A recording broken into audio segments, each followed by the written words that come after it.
Morning students, നമുക്ക് ഇനി അഞ്ചാമത്തെ ക്വസ്റ്റ്യൻ നോക്കാം.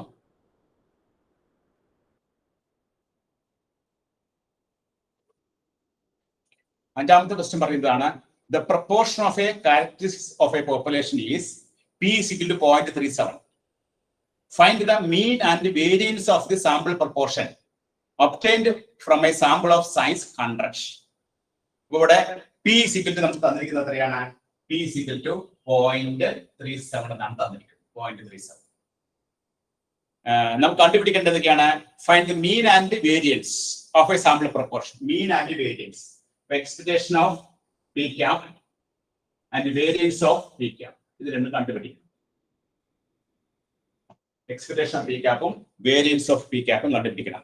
മീൻ and variance of a sample proportion obtained from a sample of size എത്രയാണ്? n is equal to 100.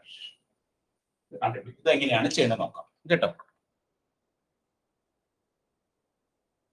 അപ്പോ ഇവിടെ P is equal to 0.37 ആണെങ്കിൽ Q സമയത്ത് എത്രയായിരിക്കും?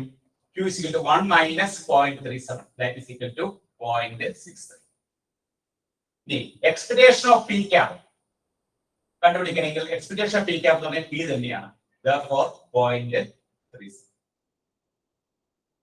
Variance of P cap, variance of P cap കാണുന്ന ഫോർമുല എന്താണ്? PQ/N എന്നാണ്. PQ/N. ഇവിടെ P എന്താണ്? 0.37. Q സമയം എത്രയാണ്? 0.63. N എത്രയാണ്? 100. 0.37 into 0.63 divided by 100. അത് നമ്മള് ഗുണിച്ച് ചെയ്യുമ്പോൾ നമുക്ക് കിട്ടുന്ന ആൻസർ 0.00233. ഇതാണ് ഇതിന്റെ ആൻസർ. അപ്പൊ ഈ ഒരു പ്രോബ്ലത്തില് നമുക്ക് എന്ത് കണ്ടുപിടിക്കണം? Expectation of P cap, mean and variance. അപ്പോൾ എക്സ്പെക്ടേഷൻ ഓഫ് പി ക്യാപ്പും വേരിയൻസ് ഓഫ് പി ക്യാപ്പും കണ്ടുപിടിക്കണം. എക്സ്പെക്ടേഷൻ പി ക്യാപ് എന്ന് P തന്നെയാണ്. Answer 0.37. Variance of P cap എന്ന് പറഞ്ഞാൽ PQ/N ആണ്. P is equal to 0.37 ആണെങ്കിൽ Q സമയത്ത് ആയിരിക്കും 0.63 ആയിരിക്കും. കാരണം P plus Q is equal to 1. അപ്പൊ P കിട്ടി, Q കിട്ടി. നമുക്ക് N എന്ന് പറഞ്ഞാൽ ഒരു ക്വസ്റ്റ്യൻ പറഞ്ഞിട്ടുണ്ട് 100 ആണ്. Therefore PQ/N 0.37 into 0.63 divided by 100. Therefore answer will be 0.00233 ആണ് ഈ പ്രോബ്ലത്തിന്റെ ആൻസർ കേട്ടോ. എഴുതിയെടുത്തോ.